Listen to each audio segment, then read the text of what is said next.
Welcome back to my YouTube channel where tech meets creativity, and in today's automation video we'll be looking at how we could use the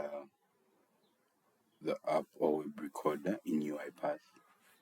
It's going to be a short video, so I'll just take you through the use case before we dive into the actual demo.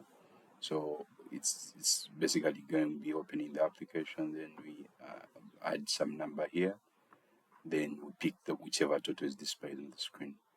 Yeah, so I'll go ahead and start so I've clicked. If I go back a bit, so I'm clicking on App Web. If you're using an older version of UiPath, or if you're using classic design, your display might be different, but for this demo we'll be using the modern design. So I click on App Web Recorder. So it opens this. I'm able to pause, I'm able to save, access the enable object repository, and some other features here. So I'm indicating the application. So you see, when I indicate my application, it's able to pick this and use the use application activity, because we did see this when we're working with UI. We use the same activity whether we're working with or desktop. So it's able to show this here. So you have different options to choose from, though the tool can also automatically decide to know whether this will be a click or a type into. So for this case, if I click, I get a click, right? Which was definitely a click. So I also do the same here. I'm adding 7 plus 6, and then pressing the equal sign as well. So you see, so I'm coming here, and I'm coming on the display, and I'm using a get text. We looked at some using a get text to pick the text, whichever text is on the. So once I'm done and I'm comfortable with whatever, I just click on save. So you see, with just a few clicks here and there, I'm able to get a boilerplate workflow that I can start with.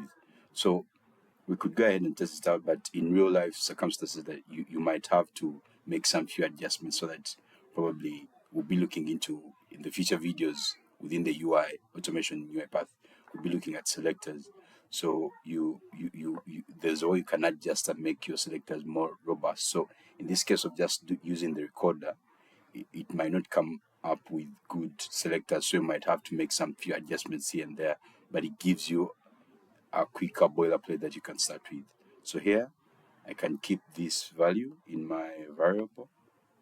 I'll call it total.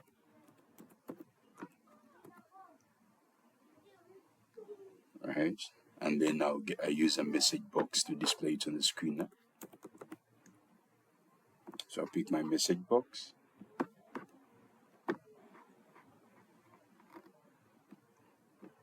and I'll say total, pick it. So it's fingers crossed. It's time for testing our application to see whether it's working as expected. So I'll close this application, and I'll run using F6 on my keyboard, which runs it in debug mode. So it's running.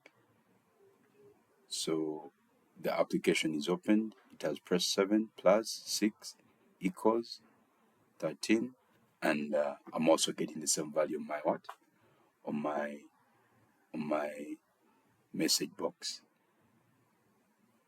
So that's about the app recorder, and you can also record different screens. It's not necessary that you work with the single application. You can work with multiple applications. Yeah, as I said, the video will be short for today. So if you did find this video useful, consider subscribing. Hit that bell icon, and so that you can be notified every time I upload a video. Yeah, I'm out. See you in the next video.